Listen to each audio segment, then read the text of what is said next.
Okay, we are live. This is Tom Schaefer, and coming to you live from Florida. I think we have an exciting show today, and want to take just a few moments to say hello to everyone, and welcome to all of you who are listening. Very grateful for our listeners, and want to take some thoughtful time today to speak with a very special guest and our two panelists, which are ET experiencers. And so I want to go in just a little bit about who Free People of the Cosmos is and what we feel our mission is. And that is that we are a space and science fellowship.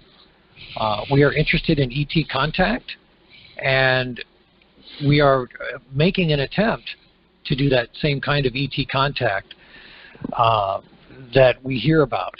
And so it's important to hear from people who have actually had ET contact. And so we want to make contact. We want to establish a friendly relationship with friendly extraterrestrials. It's that simple. And so we're learning what the possibilities are and the protocols and whatnot. And so let's just briefly introduce people. My twin brother Tim is with us today, and he'll be asking some questions. Tim, are you there? I am here. Can you hear me? Absolutely. Great. And, how you doing, man? How's it going? I'm doing good. I'm excited for today. Excellent. And, excellent. Yeah.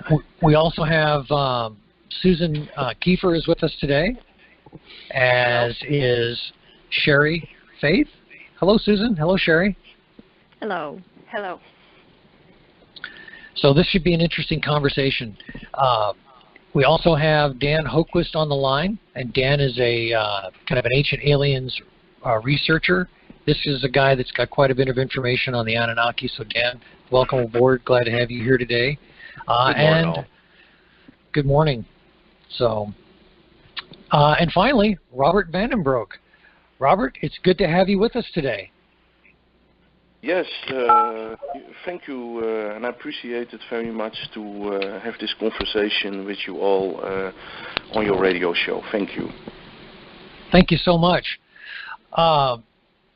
The ideas that we all have about extraterrestrial contact, we have a lot of ideas in our heads. We have plans and methodologies, and then there is reality. And that's what we're looking for, is the reality. And you have personally had not just extraterrestrial contact, not just crossing over into esoteric realms. You've had physical contact, and you've had physical evidence literally dropped in your lap. And so we want to talk about that today. So what I'd like to find out is your impressions about extraterrestrial contact, and maybe clarify or give your story. I would love to hear your story about your journey and about your extraterrestrial contact. So if you would, give us a little bit. And then I would like to kind of go around the table. We want to speak with Sherry and with Susan about their experiences, and then how it all relates together. So if you would, go ahead, Robbert. Thank you for your introduction.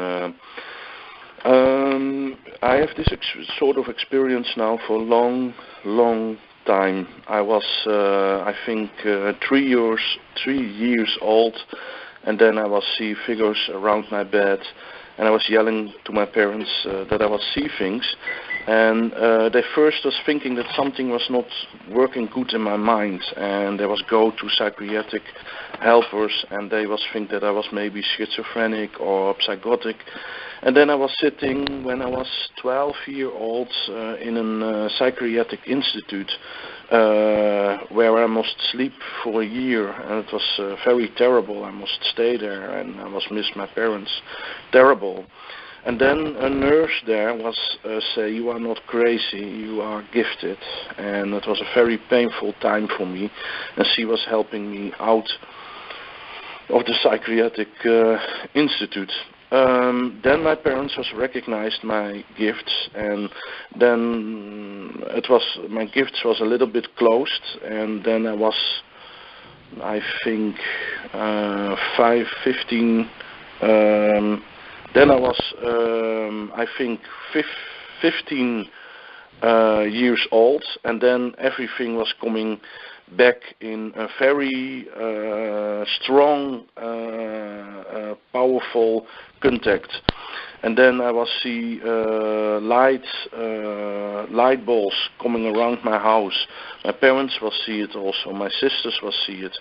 And then I was get a very strong feeling falling over me, a feeling from very deep love, a feeling from that some presence is around me that know me exactly how I am, who I am.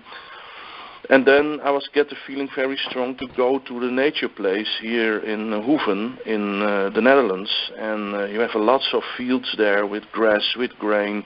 And then I was going with my bike, biking in the Palingstraat, the Paling Street, that's some street in that nature place.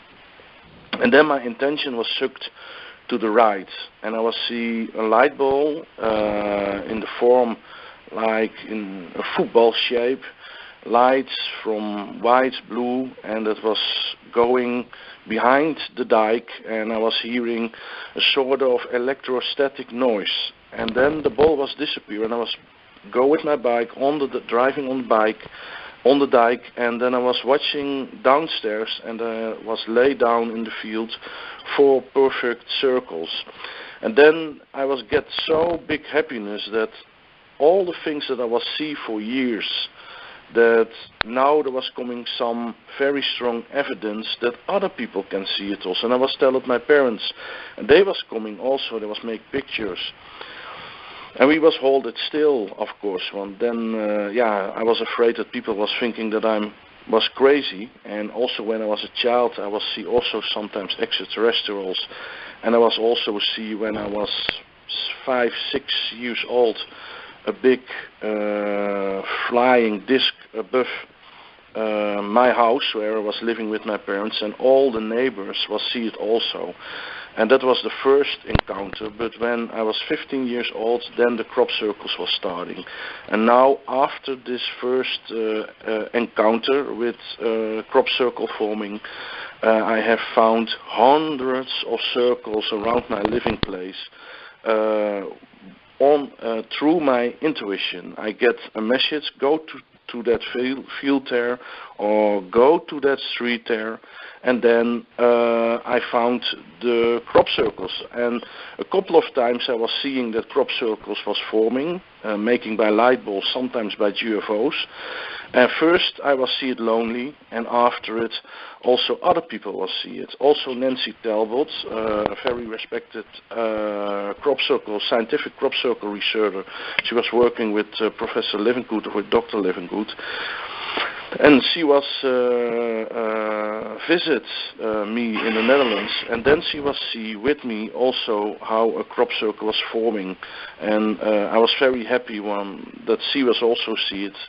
And the reason is that farmers was thinking many times that I was make the crop circles, and that was very painful, and I was happy that more witnesses was coming. And I have discovered that lots of extraterrestrials have something to do with making crop circles. Sometimes other dimensions are involved, but also a lot of extraterrestrials. And it's very interesting, also from the Pleiadians, also from Arcturus. I have got a lot of experience. It's so beautiful, and I have learned that I have seen a lot of extraterrestrials, also very physical, with very strong evidence that every scientist can see that it is not a lie, that extraterrestrials exist.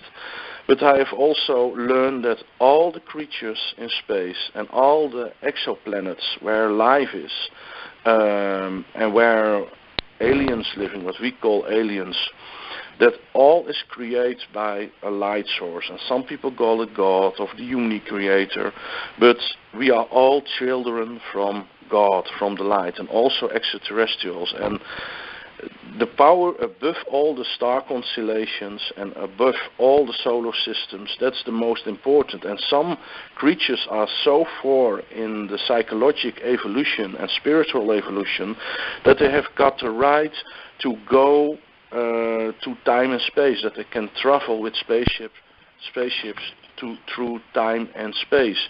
And the reason is that they don't discriminate more, they are not chauvinistic more, they don't like war more, and that's the reason that they can travel to other planets. And when we got the right now that we can travel to time and space with a space shuttles, then there was starting a cosmic war. We must grow, and some extraterrestrials will help us that we can grow and that we are in the future with us planet Earth part of the space family, the space politic, and also it's the same like Europe. You know, they are different countries in Europe, and they form Europe. And it's the same with the space program. There are some planets, they formed some sort of big country, some sort of big nation, and we can be part of it. That's the reason that they come. Yes. Very good, Robbert. So, what is your impression then as a good portion of humanity begins to wake up, people are becoming aware of these topics? What do you see happening? Maybe give some impressions about the present tense experience. And then I would also like you to relate your story about the contact you made with the extraterrestrials that had the tentacles and what happened with that. Yes, yes. What is the first question? Can you replay that a little bit? Just the part about your current impressions that we need to evolve, which we realize we need to evolve more and be a more peace-loving society. I guess the question was more about more impressions about that, but more so relate your story about the contact you had and the tentacles, the octopus-like ETs that you met. Yes, yes. Very strange. Yes, I will do that. Of course, it was a very emotional experience. It was in 2015, and I was a very restless feeling. I was in my home, and I was get some feeling like isolation, a feeling, or I was sucked in some sort of universe. And I was get very strong the feeling that I must go outside. And then I was took my motorbike and drive, you know, all my feeling, all my intuition to the airport. We have some little airfield here where airplanes landing and go up in the sky. And we have some fields there, and in the past a lot of crop circles was happening there. And my sense was say, go and drive to some specific fields. And when I was come there, I was see a light in the sky, and that light was hanging there, and I was feel that the light was sort of organic. The light was having consciousness, and I was feel it right in my heart. No doubt about it, right in my heart. I was feel it is good, don't be afraid, go to it. And then I was stop my motorbike, and I was walking a little bit to the light what was hanging above the field. And from the other second to the other second, there was popped out of the light bulb, that was a sort of egg shape, a little bit yellow. It was popped out 2 light bulbs, and it was going to the ground, and there was forming a sort of creature like, you know, a sort very strange shape head with this typical eyes that you see also sometimes by the grays. And then there was a big creature appear, and after it there was a little creature appear. It was looked like a child. It was I see it now again in my mind. It was very impressive. I would get goosebumps over all my body. And I was see a lots of tentacles, you know, like this, like what you see by the octopus, and it was going out the body by the breast, by, you know, by the arms. It was very impressing, but also I was also a little bit afraid. And I know that from all the experience that I was have in all the years, that I must not be afraid, that I be protected by the light that is standing above all the star constellations. I trust it, and I feel it is good, but I have some sort of weakness in myself that I'm afraid for bacterial. Some people have that, you know. Some people are afraid for spiders.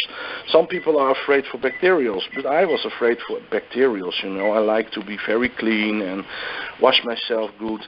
And I was see these creatures, you know, with these tentacles. And I was, I was starting to be nervous.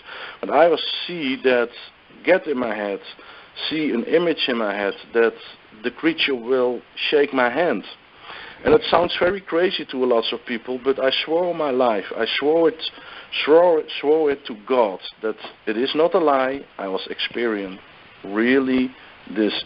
And then I was afraid for bacterials. I was thinking, you know, when this creature is coming from another planet, from another biotope, I don't know what the bacterials are that's sitting on his body. Then I was get a sort of voice in my head, don't be afraid, you be protected. That was a big test for me to come over my anxiety for bacterials. And then I was go with my hand to this tentacle, you know, I don't know if I say it good, tentacle, you know, like this. Yes. That's perfect, yes. And then he was curl around my hand. And it was feel slimy a little bit, but it was so sweet. I was feel so intense sweetness. It was look like if you have a baby in your arm, of a little pussy kitten, you know. It was so sweet. It was so big and so powerful, but also so sweet. And I was remember me again. Don't discriminate. People, I never ever have discriminate people, but when people look different, sometimes you think, oh, you know, I'm shocked, you know, when somebody, you know, I don't know, or miss maybe some eye or something, then some people are shocked and then they, you know, relax and starting the conversation. But I was remember, no, don't be afraid from the image. And this is a test to be a bridge for all the people to learn that they can accept that creatures from other planets look different, you know, and lots of people discriminate each other here. And then I was feel that I was say telepathic in my head, we will give you something. I was expect maybe a stone or, you know, some white powder. I've found lots of white powder in crop circles, but then the light, I was feel that that the goodbye was coming, that they will go away, and that was very painful for me. You know, I was wishing that I can go with them. You know, this world is very hard, and I'm very sensitive. But they was turning around themselves like a Merkaba, you know, like a light body, very, very, very quick. And I was the only light, and they was transformed both creatures in a sort of light balls, and I was going up in the air to the egg-shaped light ball. But then I was hearing, you know, a sort of strange noise that something was falling in the grass. And then I was watching, and I was see that one tentacle was falling, you know, one octopus arm was falling in the grass. And then I was see more and more, and I was thinking, oh my goodness, something is going not right with the dematerialization. You know, I was really thinking this is an accident. And then I was asked, is everything okay in my head? And then I was get the message, yes, everything is okay. This is what we will give you. And then I was asked, yes, but you lost your arms. And then they was saying, no, they will grow back. And then there was go in the bigger light ball, and then there was a flash. He was not fly away, but it was look like when you turn a TV screen out, you know, when then it was going a flash, and it was going in the deep, disappeared. You know, and then I was standing there with my bacterial anxiety, and I was thinking what I must do now. I was turn a little light on, I was have a little lantern, and I was watch, and I was see a couple of octopus arms, seeing that they was laid down in the field. Then I was walking back to my motorbike. I was take a plastic bag, and I was, you know, do it on my hands, and take the arms, and they was feel still warm, and some was feel cold, and some was feel warm, and that was very strange. I was thinking why some octopus arms are warm, and why some octopus arms are cold. But then I was take it with me and do it in the plastic bag, and then I was do it in some sort of packets on my in a sort of case on my motorbike, and then I was driving to home, and I was try to make pictures from it. I was lay them on the ground with some sort of plastic under it, and I was make pictures from it. And the first thing that I was thinking, what I must do now, it was warm outside, it will maybe starting to rotting. Then I was thinking, do it in the refrigerator, you know, in the freezer, under the refrigerator. And then I was do it therein, and then I was tell it to people, and some people was coming to watch, and some people was take the octopus arms in the hands, and they was shocked what they was feel in the energy from it. I have asked a lots of scientific researchers, please will you do tests with it? Nobody want to do it. I think that they are embarrassing, that they believe in it, that they will take it to the lab and will do the research. Was one woman from a university in Nijmegen, and she was try to get it in the free time. She was try to get it on the universe there. But the problem was that it must in free time or in the weekend, or she was working in the past there. And I was asking after it many times of CF News that they can do something with it, but I have never ever hearing something back. I'm frustrating from it. Nancy Talbot do research now for many years, and she was trying to organize somebody in America, some specialist that was doing research also to extraterrestrial things, but also to some strange animal types. And so she was trying to organize, or they will do research to it. It's a simple test. They can do the DNA test, and they will see what's going on, you know, or it is extraterrestrial DNA, or it is DNA from the Earth.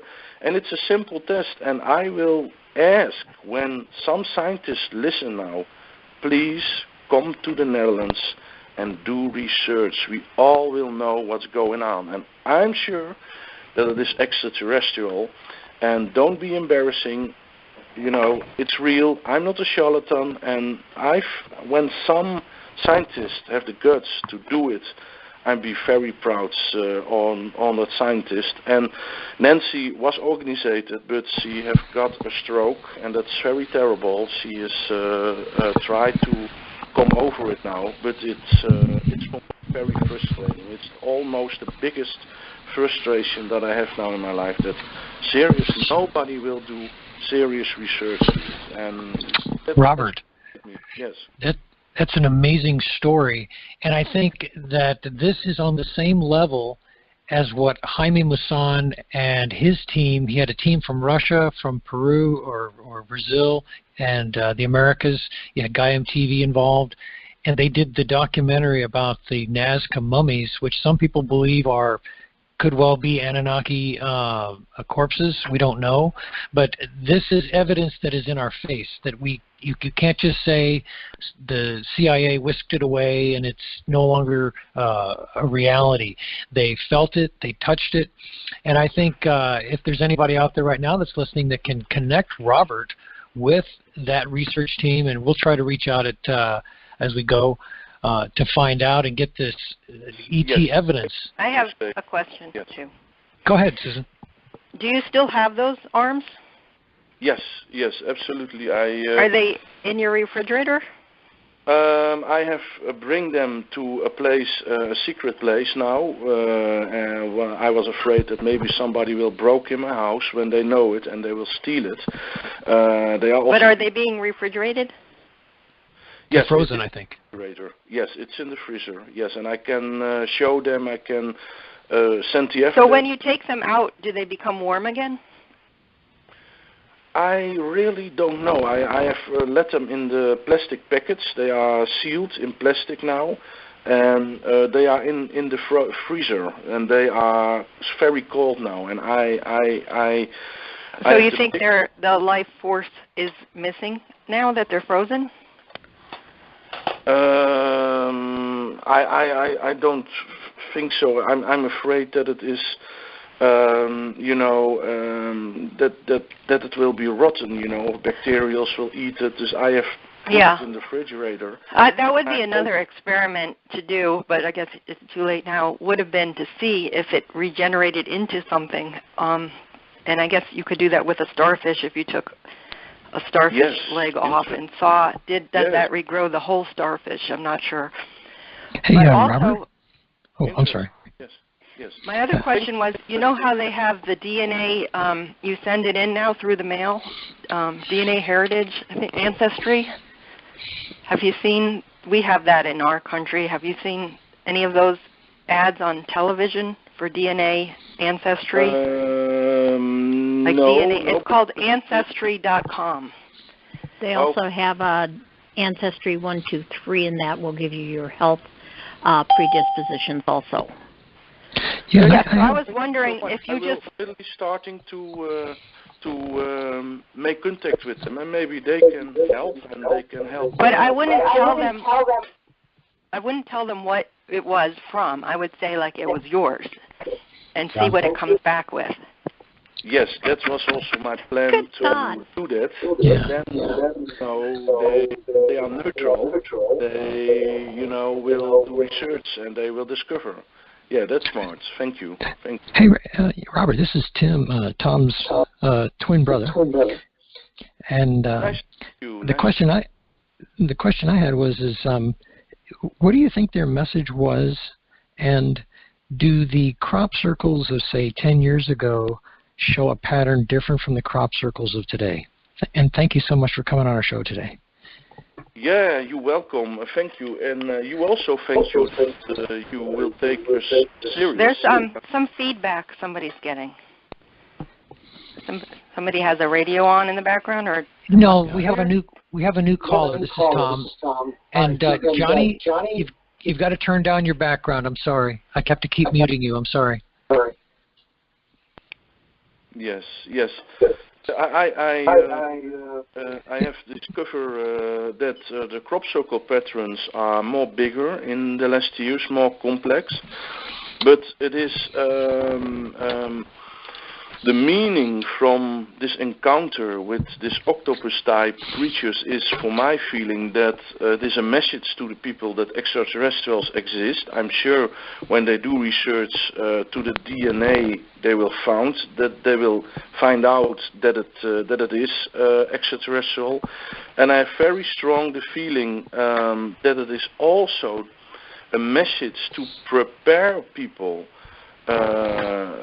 to the contact, the extraterrestrial contact, that they can learn to accept that every creature is different and look different, and that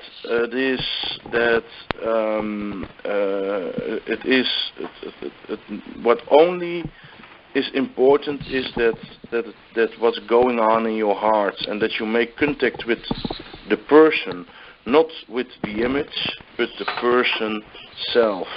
And that's meet God, you know. Then you will meet the love and sweetness and peace is the only language that we all can hear and understand. Feel. And that's feel. And feel, yes. And that's the only way to go on a higher level and to get a new psychology on this planet. And that's the whole reason many times. And you have more different reasons why. And, you know, to protect nature. Did you say that was 2 years ago?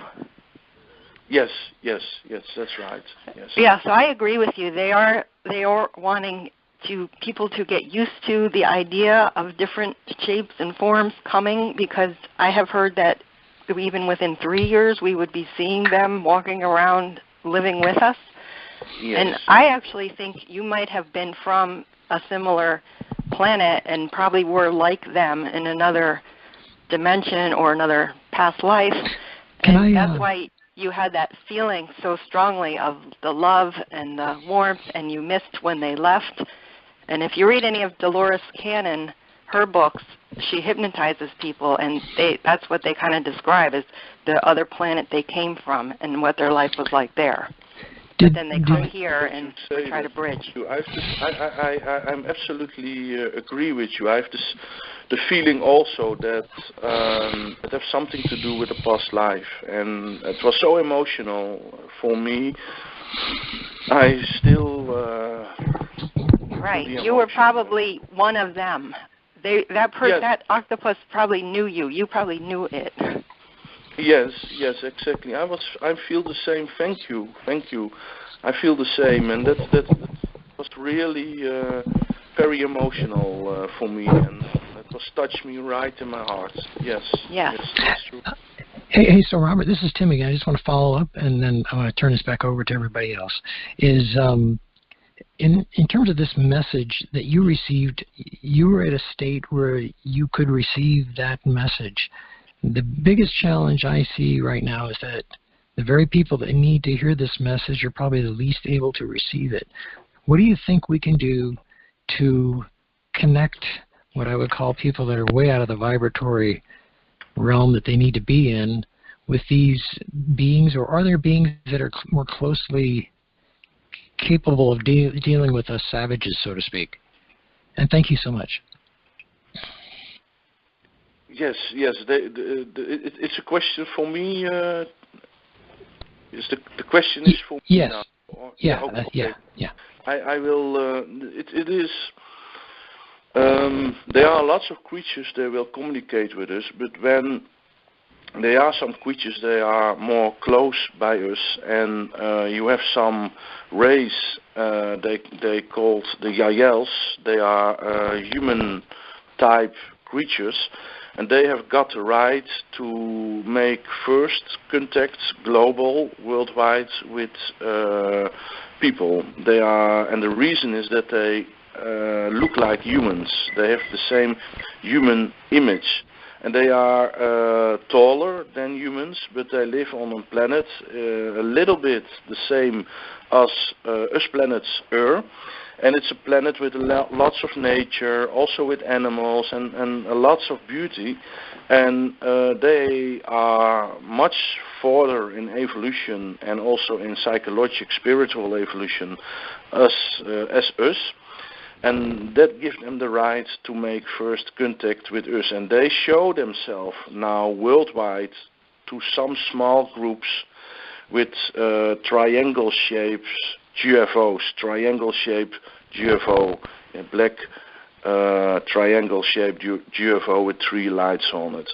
And they are the Yaels, and they bring presents to the people, and they are presents on like medical presence to hold nature healthy, many things they can help with, many things they can help us, but they are people must first grow to accept that they come in peace, and they will not fight. They don't like war more. They have become in a state from peace and love, and that has only future. And they will help this planet to get more spiritual realization. And also the bosses or the presidents from this planet, they must first learn to will have the total control or power over this planet, and let flow the ego, let go the ego, and then they can be open for global extraterrestrial contact. And after the ILs, when they are coming, other types of creatures will coming with different image. But first, people must accept the extraterrestrial ID, that they are spiritual, psychologic, and technologic, are further than us, but that they will help us. They will not just justify us, they will help us. They will give us a future. And the agenda is maybe over 20 years, or in 20 years, they will show themselves and they will make global contact, and that they can help people and animals. Yes. Robert, this is Dan from Southern California. I wanted to interject. You know, this is actually good science because so many people have said, well, I saw this or that color of bipedal humanoid, and to me, the science isn't good for that. There really, in the past, we had suggested that the optimal form for life outside this planet would be something like an octopus, and we actually, at one time, NASA and other countries had thought about putting squid, because of their intelligence, and octopus into space rather than dogs and cats. So I just thought I'd mention that. That's very interesting. Thank you. Thank you so much that you will mention it. It's very interesting, really interesting. I was not know that, but that's deities also have many arms. There are deities with many arms. Exactly. Yes. Yes. And also, I'm not sure if going to regular scientists to get confirmation is going to lead anywhere at all, because they have all kinds of evidence that they suppress. So I think it would have to be a grassroots. If you're trying to awaken people, it has to be at a grassroots level rather than a government level. Yes, government evidence. Greg Braden, there are some individuals that have done a lot regarding the science of things too. Yes. And that's kind of what Tom and I, when we started this project and we started getting people involved, we were saying, okay, fine, we got enough evidence. In fact, what you have is, I think, more than enough evidence for those that are willing to believe in what you're saying. And we're saying, okay, we have enough proof. And the real question is are there ETs in your experience that feel like what we're doing? And we've talked to Sherry about this and to Susan, and we've gotten their opinions. I'd love to hear what your opinion is about what we're involved in now. Is this a futile effort? Do you see this as something that needs to happen? What's your opinion? I'd love to hear it.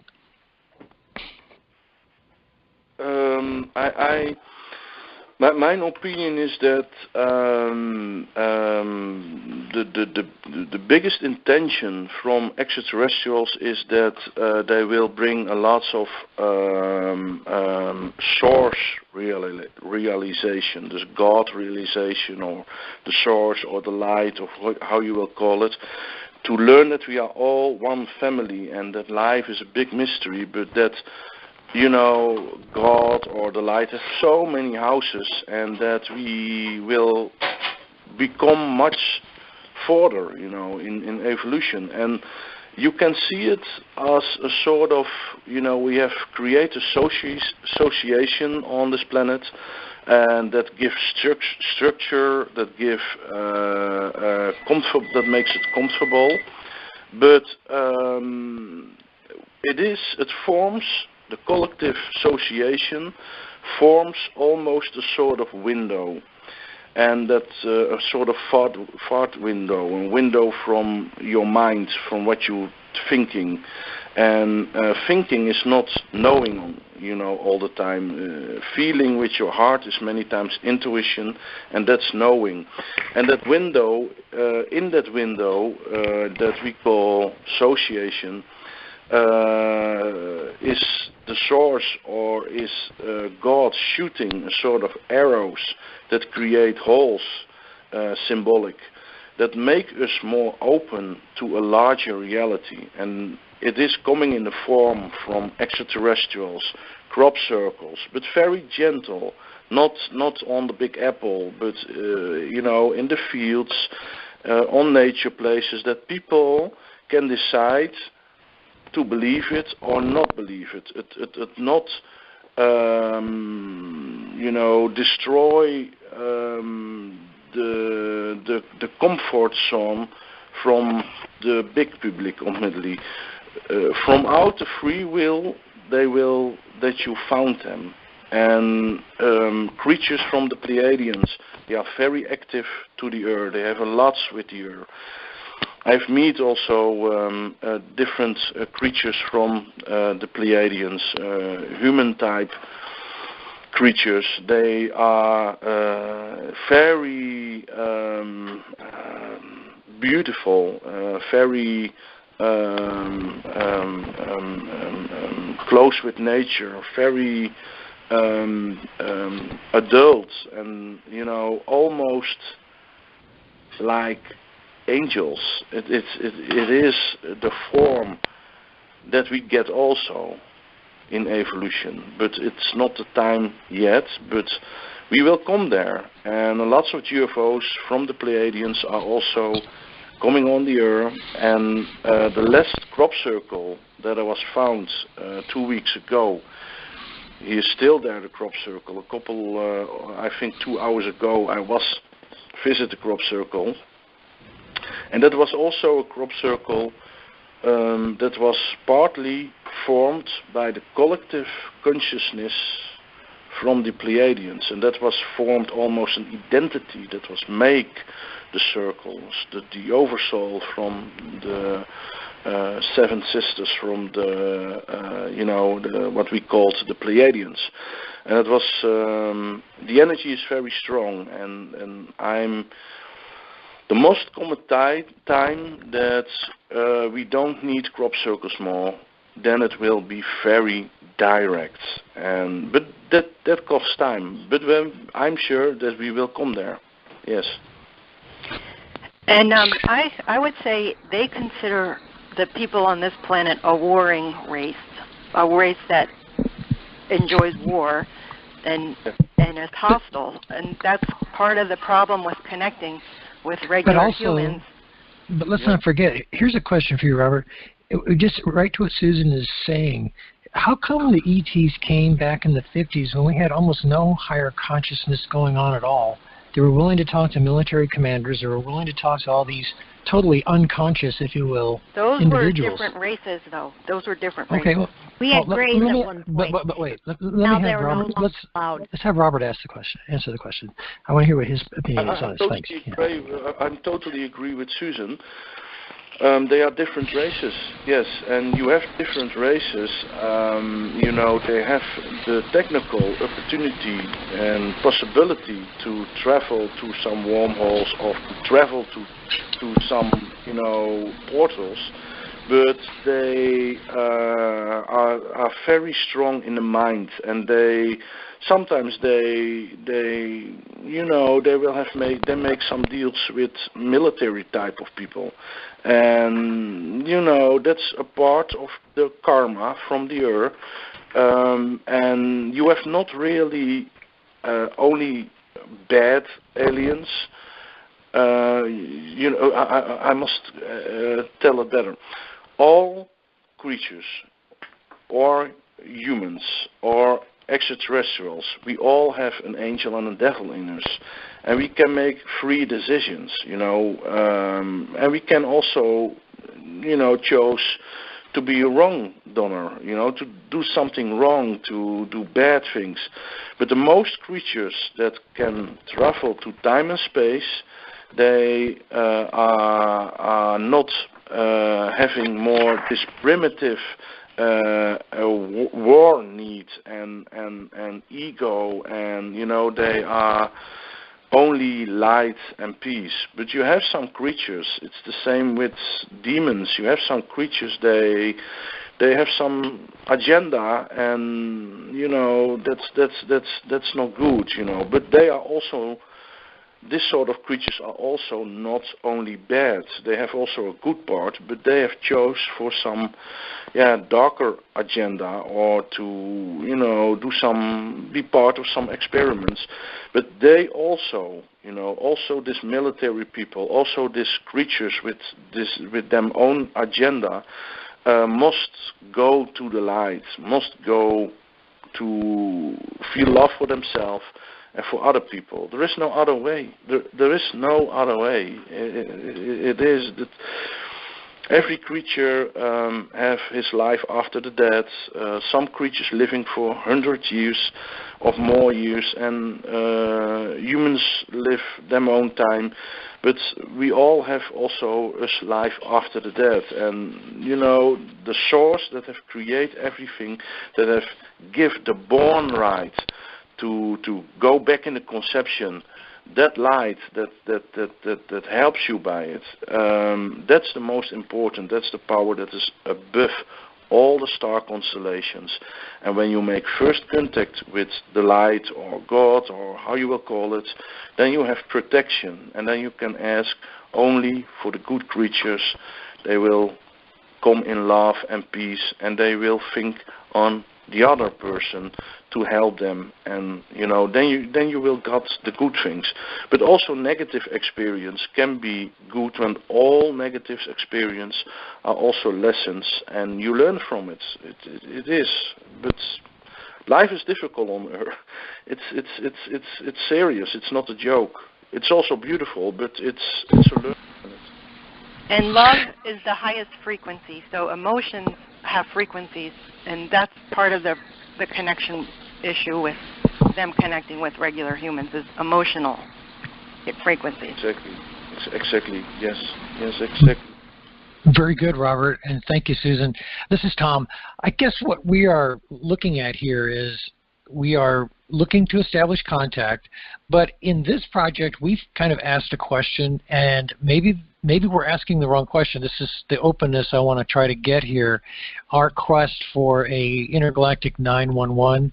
The last couple of calls, I've learned that maybe from an ET perspective, and I read this in the Law of One as well, so I am basing this on some things that I've done some research on, that according to what I've heard, that it may be a destiny of the people to go through the end of the world, that a nuclear devastation is where we're headed, and that we're just supposed to ride it out, and then we're going to reincarnate either back here, or the world's going to start over again. The cycle starts over, and we try to learn it again. We try to get back up beyond the savage human. We try to evolve again. Does that sound, and anybody can answer this, does that sound like I a have possible... something to add. Go ahead. The Earth is in its last stage of evolution. It is not going to repeat this again. The humans that aren't going to make it because they don't want to, because they choose not to, because they want to engage in those warring emotions and anger and bitterness and hostility, they're going to be going to a different planet. Earth itself is evolving, and this is the last ride on Earth. This is why it's so important to clear karma in this lifetime while you're here, so you don't have to repeat anything in a lower dimension. But this is the last ride on Earth. Earth is evolving. Yeah, it's catching up with this planet, the Milky Way. This is Sherry. And there are a lot of things happening to make facilitate that. And my understanding at this point is Jesus Christ is in charge of this planet because it's the major heart planet, but there are 40 heart planets out there. And Venus is sending in, it's cloaked right now, but sending in a lot of light to make this happen. And don't be discouraged because we all have divineness in us. I don't think we have to act like we're less educated than anybody coming in here or whatever, because I see and meet ascended masters every day that have come out down here to help. I think like 180,000 angels were dropped in 10, 15 years ago. So a lot of magical things are happening. So I believe this group, why we're together, is we're trying to make family flame connections so we can do the work that we agreed to do. And Tim, I don't think you need to keep worrying about frequencies, because if you're in this project and you're talking with us, you're part of it. So on a personal level, I don't think you need anything to worry about with that. No, well, I think it's a process of discovery, and this totally unique, really amazing opportunity to talk to Robert, talk to you, talk to Sherry, anybody else that's a part of this that is bringing in, and Dan also, I'm sorry, I don't want to leave anybody out, so everybody. This is a process of growth for me. I will be the first to tell you that, a lot of this I put on the back burner of my life because of just so much noise in this context of conversation that pretty much a lot of people have written it off as just, for crying out loud, here we go again with more of the UFOs and the ETs. So, and I would also include any listeners or anybody attracted to the website in that group of people being attracted, and they're attracted magnetically by frequency and vibration. We have that attraction to each other. Well, I really I'm so happy you said that. This is like a preoccupation with me, so. Yes, don't worry about that at all. And by the way, they are fully listening to this phone call, and they're fully participating in their own way, and they have a lot of humor. They're laughing at us, and they're engaging. Yes. They are fully listening to this conversation, believe me. Okay. Yes. Yeah, and I accept what you all are saying, that, yes, we have to, get our game. Well, let me follow up. Yeah. Let me follow up, too, with what I said earlier. It's like I've heard this thought that says, we're going to have to write it out. This is what I think Susan, you and Sherry had mentioned something about how if we chose to come back here, that we took the risk of writing it out, that maybe we couldn't change the timeline. And so I'm asking, okay, well, I knew that... We didn't take the risk. We wanted to be here. Every so it gets into wanted to experience this. Yeah, and it kind of gets into this honor weird... to be here. This weird time loop. Okay, so if I've gone through the forgetting and the veil and all of this, right, I don't really know who I used to be, and if I volunteered for this, I don't remember who I was. So now I'm trying to rediscover all of that. And so the question kind of comes into, okay, if I came back from a future that, okay, this project, I'm trying to change the timeline, is it a futile effort, or did I succeed? I guess that's the kind of another the thing. time Stop questioning if you're doing the right thing. You are absolutely doing the right thing. Right, I get that. This is right on time. This is right on good. time. All right, cool. I'm just saying I get into these time loop thoughts about if people are coming back here or they're incarnating here. Trying to rediscover who you are, if that's who you are, if that is in fact... Remember. The word is remember who you are, not rediscover. Remember who you are. Okay, all right. Well, this is Dan. Dan. I would just suggest that this has more to do with like a singularity. Most physicists, still subscribe to a Big Bang theory, but in actuality, they don't explain what happened before. They say that everything started in a singularity where all time and space were at one time, and we may still be in this singularity. But that also means that time is not linear, and I thought I'd just add that. But I think personally that, I have evidence of personal manipulation through generations to get to this point where I'm actually contributing to the knowledge. But I think that kind of manipulation is something else, like E.T. trying to manipulate the human species into an ascendancy, which doesn't really fit us. We're more of a personal, individual species Free will. Each Free will. part has this individuality that, each of us have to, climb our own spiral staircase, and that's the point I wanted to make. Yes.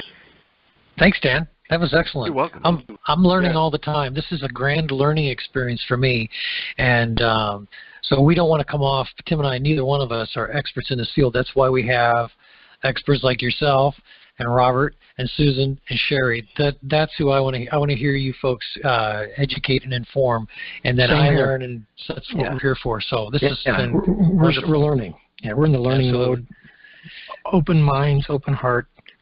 Trying to keep the mouth closed, but sometimes that's not possible. But and the thing about Earth is a free will experiment. It is the only planet that has this free will, and the only planet that has these emotions on this level that we have to experience them. And that's why we even came here, to experience these extremes of emotions and try to master them. Exactly. Yes, I agree with it. I think we have one other caller here. Johnny Webb, you've been lurking in the shadows there. Would you like to contribute? Did you have anything you wanted to ask? I wanted to find out more clarity about, obviously, we have an agenda of love and light and to rediscover our spiritual selves being brought upon the earth by, higher conscious beings that are leaving little sort of trademarks and little telltale signs around. And so if you've got a sort of self-awareness and you're looking for that inner spirituality that we keep so often hearing about, I wanted to know from Robert and also from your other Palladian friend here, what is the difference between the agenda of love and light and then again those other beings that are here, the not so good ones, as I put it, that if they have an agenda and it's not love and light, what is that agenda, and how do you guys mediate between trying to work with humans to rediscover themselves and to inform them about the negative side? To come to us, take our information, but also be careful of us because we have some ones that are not so good towards you. Do you follow my question? Yes. I actually wrote the book, Closer to the Sun, a recipe book for health for the next evolutionary phase of mankind, explaining the negative influences happening on our planet with our food supply. That's a lot of where they're affecting the survival rates, the fertility rates, the lifespans, to try to decrease the lifespans, to try to decrease population. That is real. That I prove that in my book. So those are the negative ones. That they want to hold this planet just for themselves, keep the resources just for themselves, because the amount of people on the planet right now would require 5 Earths to give everybody the resources that we're using at the current rate that we're using them, which is why sustainability is such an issue for the Earth, because it really is, as the Hopi said, in the last hour of needing massive change on how we're raping the Earth of its resources. And the Pleiadians, their whole thing is the Earth. They're big nature lovers, as Robbert said, and protecting the Earth and defending the Earth and making sure the Earth is treated well is a huge part of their mission and their assignment. And they're not going to let anything destroy the Earth. And it is emotional because the Earth is alive. The Earth has a spirit. The Earth is Gaia. It's defenseless. It does have ability with weather, and the Earth will engage when needed. It will start with the earthquakes, the hurricanes, the volcanoes, to clean areas that need cleaning. So the Earth has a role in this, too. The Earth has, if you want to say, its own military force against negative energies. It can clear them off just by having a natural disaster happen. And those people will not be evolving with the new Earth, the new pristine, clean, brand new, fresh Earth that is planned for our species, all that want to, all that choose to with their free will.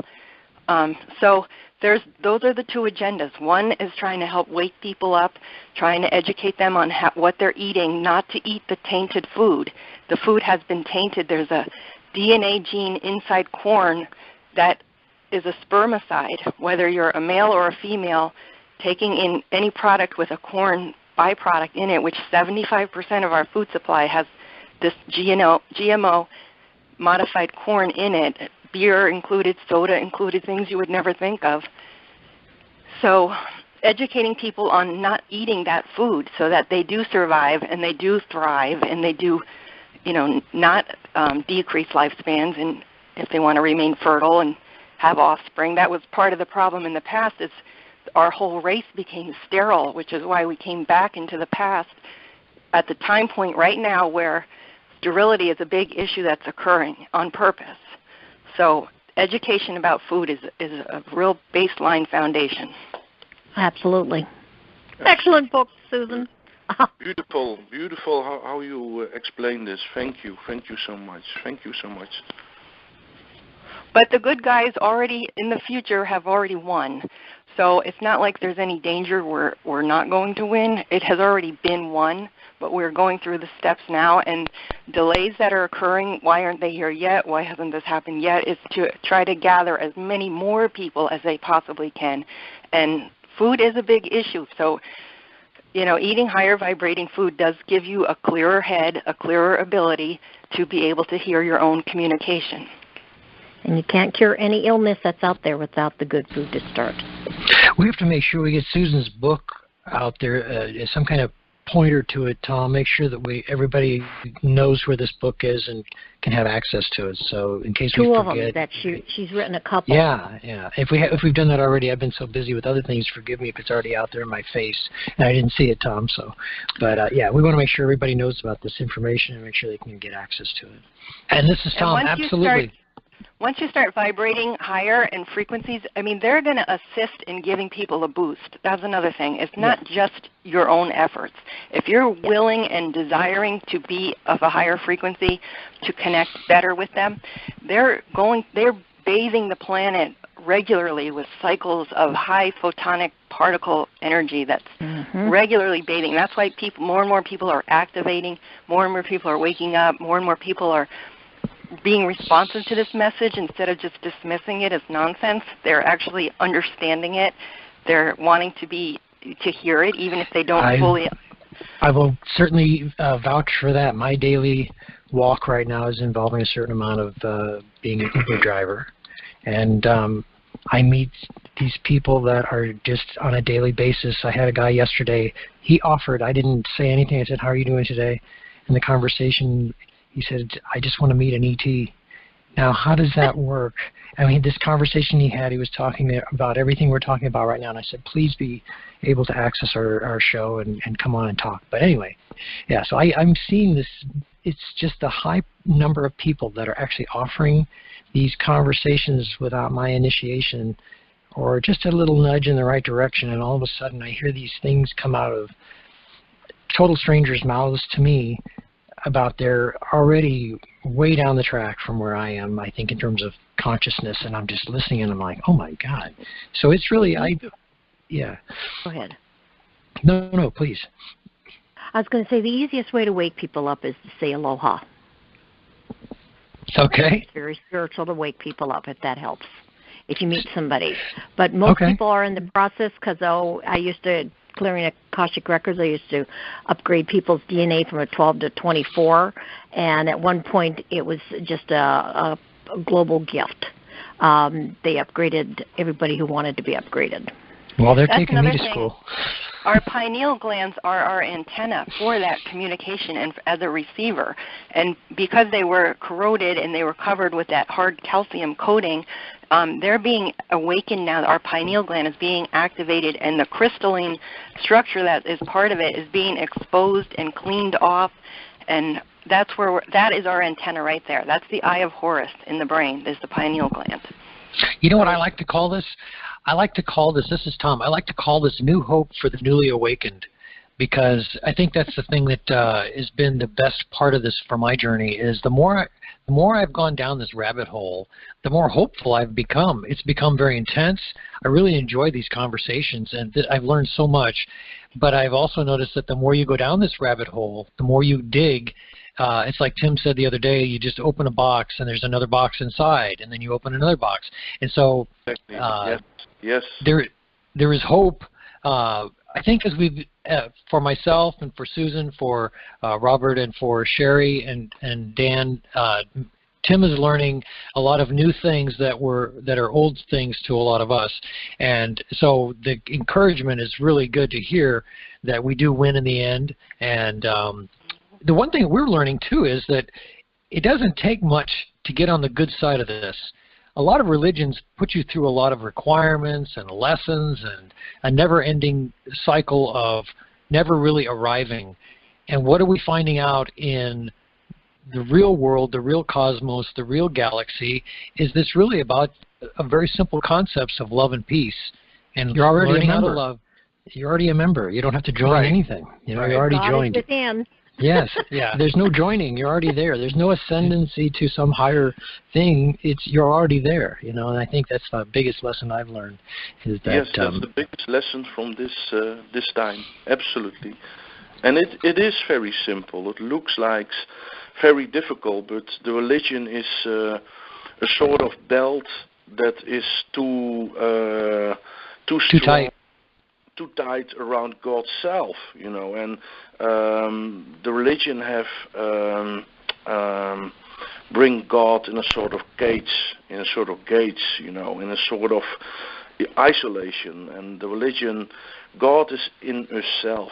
God is everywhere, and God is peace. You know, it's when you meet animals, they cannot misuse the mind. You know, the animals cannot misuse their brain. They are simple and they are real. You know, dus they feel.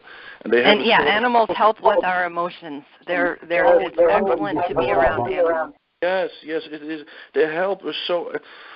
You know, animals are healers. You know, and they bring us back by that part that is the most important part of life. You know, your feeling, your heart, your part, your God's part in yourself. And animals have a sort of cosmic baby consciousness, and this is the most important consciousness for us also. But the human race have learned how they can misuse their own minds to make machines, to kill each other, to make weapons, to, you know, and animals are, you know, they some people found animals maybe primitive, but they have also primitive parts, but they feel and they are instinctive, and they, you know, when there is coming an earthquake or a tsunami, the animals knows it long time before, and the humans, you know, they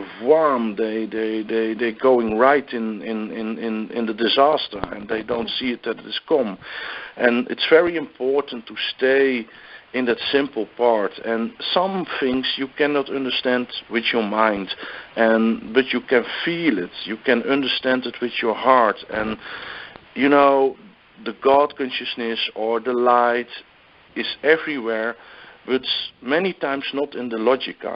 You know, it is from out your heart. Making contact with what we call extraterrestrials is very important. Then you will meet the good ones. I'm sure. It is so important when I'm emotional, when I feel myself so painful in this dark world sometimes, with very hard, unexpected surprises that you can get. Animals give so much of consolation. And nature too.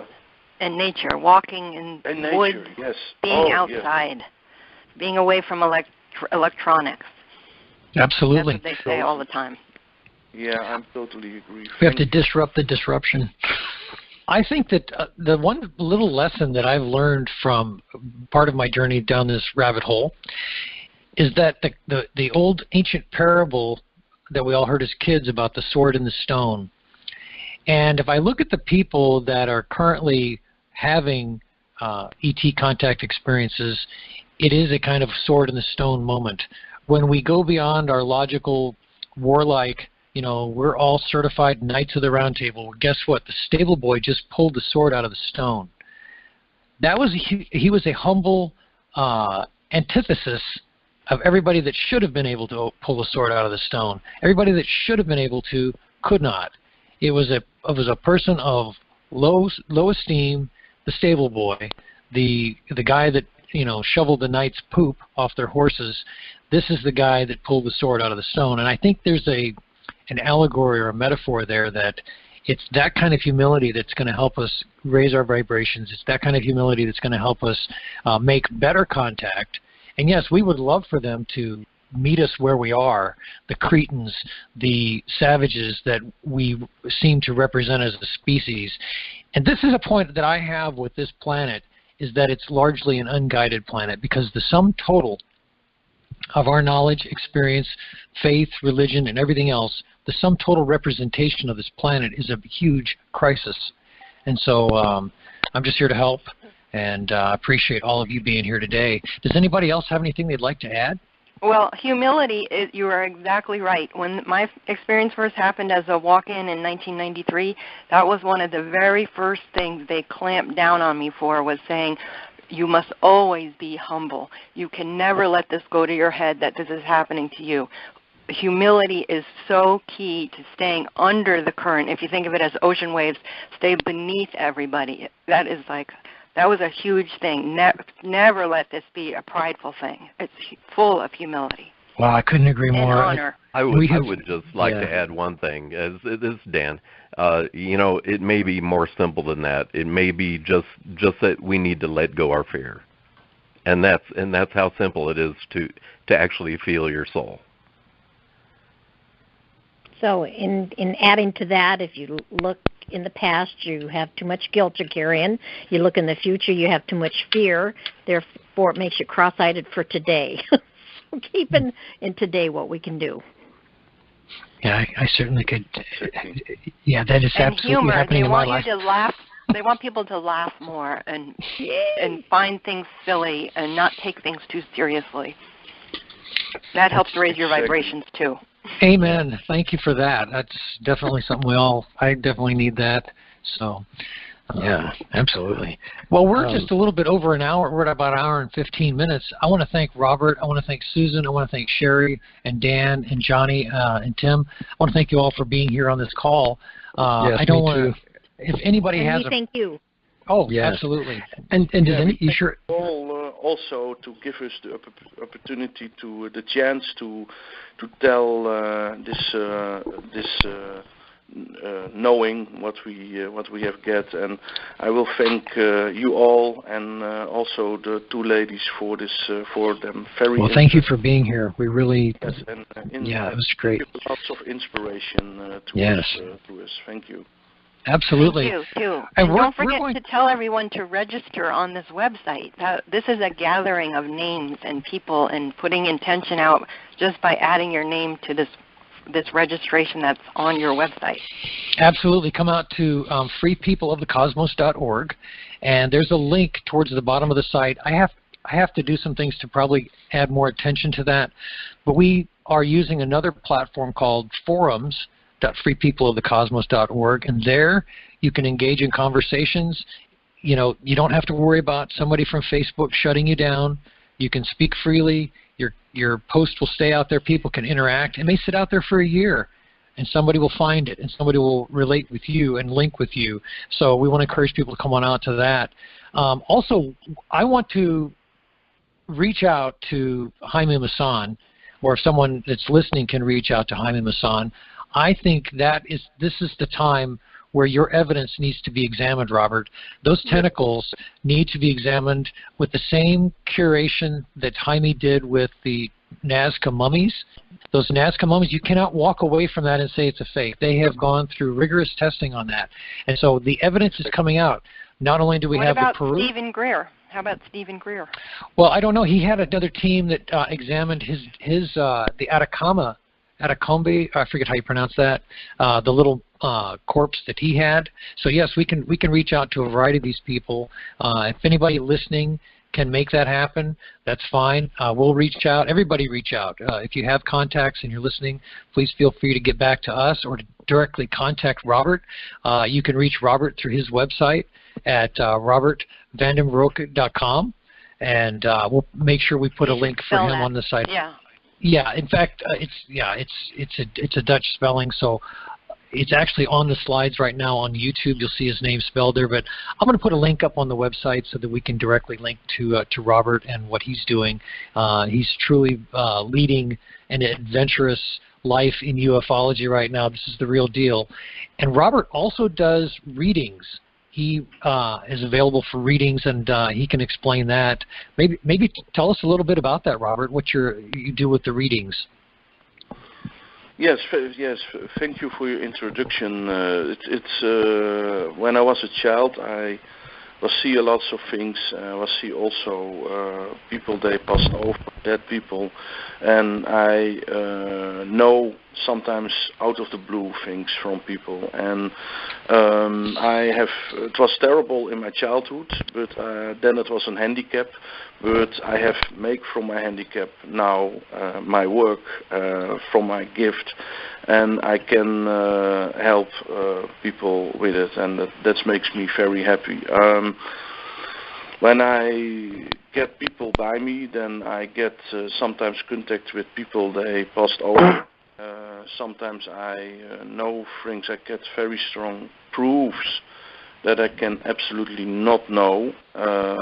You can see that also on YouTube, lots of proofs that it is real, that it is not fake. Strong details, names from dead relatives, the illnesses from the dead relatives, or but also message about the future, and that's also very prooful. When the future is not on the internet. Some skeptics was saying in the Netherlands, he must get his information from the internet, and the reason was that I was get so many details from some people, but I get also message from the future, the house number where people will live, or the partner, the name from the partner that they will meet, and that shows that it is real. In the future you cannot read that on the internet. It is real, and but I just want to. I know you're still talking, but you made me think of something regarding this project and why we're all talking, and the website and the registration and all that. What I've been told is that we're just laying the groundwork for getting this in place, getting the thing up and running, letting people express their, doubts, concerns, skepticism, all those bugs, call them bugs, being worked out, because this is going to be used. So right now we're just in the, let's get this all ready. They're listening. They're going to be using this, and that's what's coming. So this is all just, get the word out kind of stuff, but go ahead, continue. Thank you for your insights. That will help lots of people. I'm sure about it. The most important from readings, I found the therapeutic effect, that people get rest, that people will come close by themselves, and that people learn self to listen to their own intuition, but also to recognize communication from outside. Everybody knows the telepathic things, like that you think on a friend of you, or that you think on your mother, and then the telephone is call you, and that's your mother. Like Robbert, how about how you contacted somebody who knew Tom to come on the show? Can you tell your end what was going on there? That is a huge part. That is a huge story, because let me preface it before Robbert. I had spoken with Susan about the possibility of getting a crop circle response from ETs, and she said, well, put a notice up on the bulletin board. It can't hurt to ask. And so we did, up on Sunday, and then Tuesday Robbert reached out to Johnny Webb. Johnny Webb contacted me, and here we are. So I don't think, Robbert, you had not been paying attention to our website. You really didn't even know what was happening with us. I was really not knowing the program, not knowing the website, and I can swear that on my life to God, in the life from God. So what made you contact Johnny then for this topic? Johnny was make contact with or I was say to Johnny that I like to spread the message from the extraterrestrials more, and also the actualities going on now with the crop circles, and it's a very special time now that a lot of things are going on with extraterrestrials. And I will say to him, Dr. G is on this moment not available for doing interviews, and I was asking him, is it maybe possible to give some talks, or to do some live streaming? And then he was bringing me in contact with Tom. And then I was hearing the story that Tom was write my name down and that I was on the list that he wants. It's true. I literally wrote your name down and Nancy Talbot's name down a few days before I had spoken with Susan about doing this. And also, Tom, it just came off of my head. It wasn't that I'd seen your site and that you were looking for crop circle people. It just came into my head. I've got to really it is. Yes, that's interesting. Yes, thank you, John. It's a synchronicity. Yes. Stronger. That's the mystical synchronicity. Yes. It's them. It's them is what it is. Okay, well, you know what? We have the evidence, and so all we have to do now is just follow through with what we've been given to do. We've enjoyed today. This was an excellent call. Sherry, did you have anything you wanted to add? No, I just signed up on your website, so that's all. I'm just catching up in that aspect, too. So it's been delightful to spend time with all of you, and I appreciate it. Thank you so much, and the insights, and we want to get you back for more time just with you. So I want to thank everybody for coming out today, and I know Robbert has to go. He needs a little time for his next call. He's going to be on with a gentleman named Robbert Morningstar, and we're going to have Robbert on our show. I don't like calling them shows, but they are shows. But we're going to have Robbert on. Robbert's going to be speaking with us Wednesday about the John F. Kennedy connection to ufology, and Robbert has done considerable research in that area, and so he really enjoyed what we did with the John F. Kennedy speech, and so he's going to be speaking in depth a little bit more about Kennedy's role and what happened. We believe that that there were numerous reasons evidently for Kennedy's demise, but after you listen to this speech, it seems quite apparent that his demise may well have had something to do with his promoting of humanity going into space. So and disclosure. He wanted to disclose everything. Exactly. So John Kennedy talked about that. So we're going to have him on Wednesday. Robert's going to go talk with him now. And so I appreciate, Robbert, you taking the time, and all of our people that came today. We're going to keep doing it. We're not. This is not the last time. While we still got Vanderbroek on the record here, Robert Vanderbroek, is there anything else that you think we might have missed here and that you really want to sort of bring forward? Or I will say something to the listeners before we go out of air. Is that your question?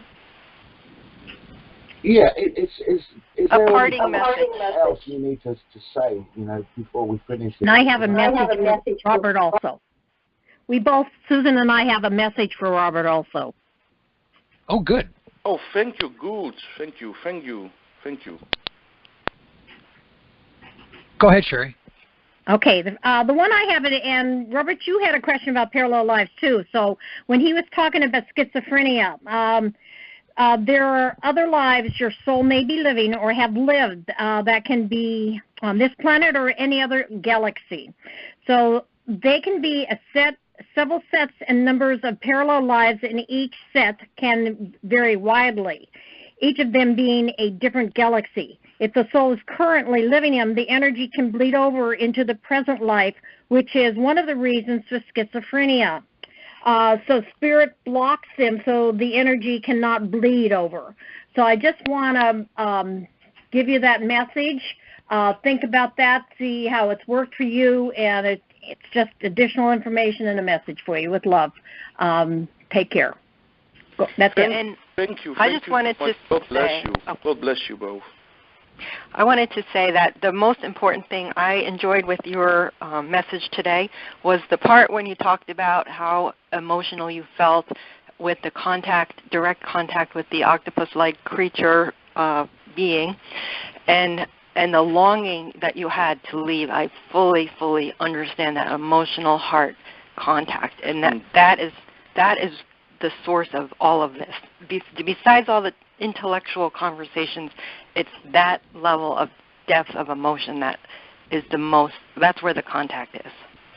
Thank you so much, and I can feel you both also from out your heart. It's so sweet that you say that, and that's very important. That for me also that you feel that and that people feel that, and I found it very interesting what you both was telling. It was very interesting to listen to it, and it's very hopeful, and it was helping me also. And I will wish you both lots of success and protection on your pathway. It's a gift.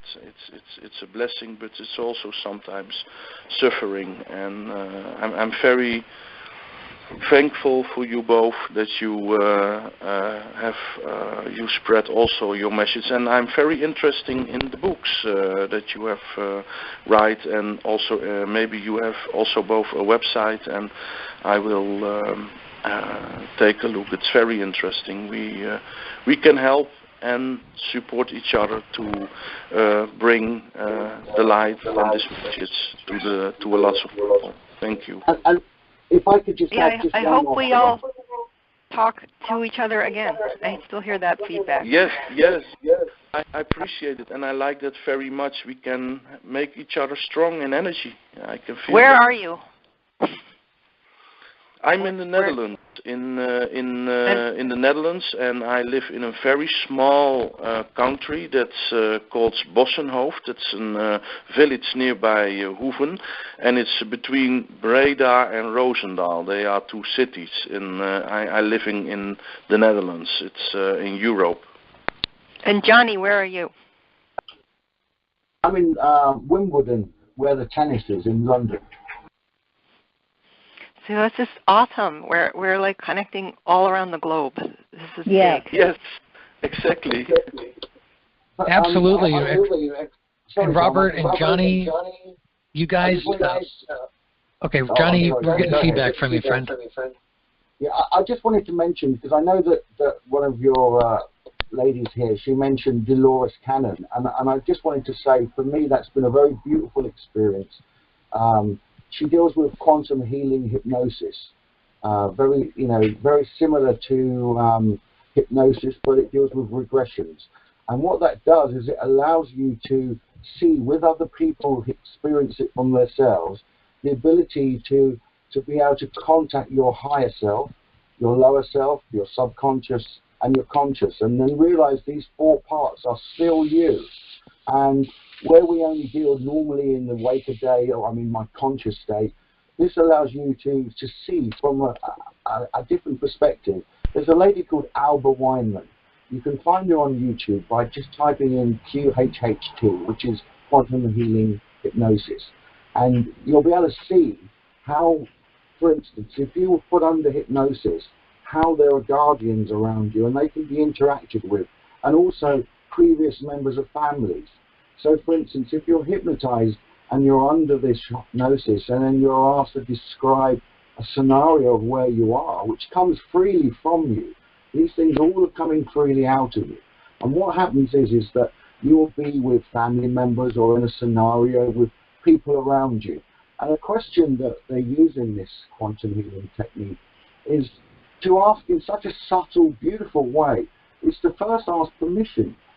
Do you mind if we contact and talk to your higher self? And the person under hypnosis subconsciously will either agree or disagree, and if they agree, then the subconscious is brought forward. And then it's again asked, do you mind if we ask questions, subconscious? And it will either agree or disagree, but in most cases I've always heard it agree.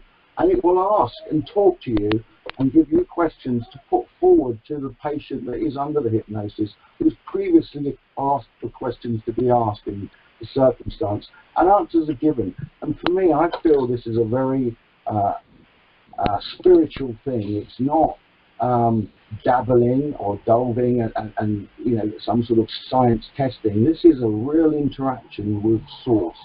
And so I wanted, if you are listening, to check this out. It's called Quantum Healing Hypnosis, and just watch some of the videos of the people that are under that. And I think that that should switch something on inside you that will let you know that you're loved, that understanding self and trying to find that spirituality within yourself is a good thing. It's not dabbling, it's not bad, it is about self-recognition, you know, and I think that's all we're trying to establish here today, is to let us all know that we are two parts. We're physical, but we're also a spiritual part. Now, some people get worried about religion with that, but I tell you now, everyone all around the world has this inside them, and it's up to us to try and just find out something about it. Even if you don't believe it, just try to do research and see what happens. But anyway, that's me for today, and thank you, John, for letting me on. Thank you, Robert Vanderbroek, for coming in. Thank you, ladies, for participating and sharing your love as well. And thank you, SoCal Dan. It's been a while, sir, but God bless you too. I know you probably want to end the call, but that made me want to say two more things. The Pleiadians, at least, who I'm connected with, say that we are them in the past. This is the past. We are literally the people who are our higher selves far into the future. We are literally that same person way back here in time.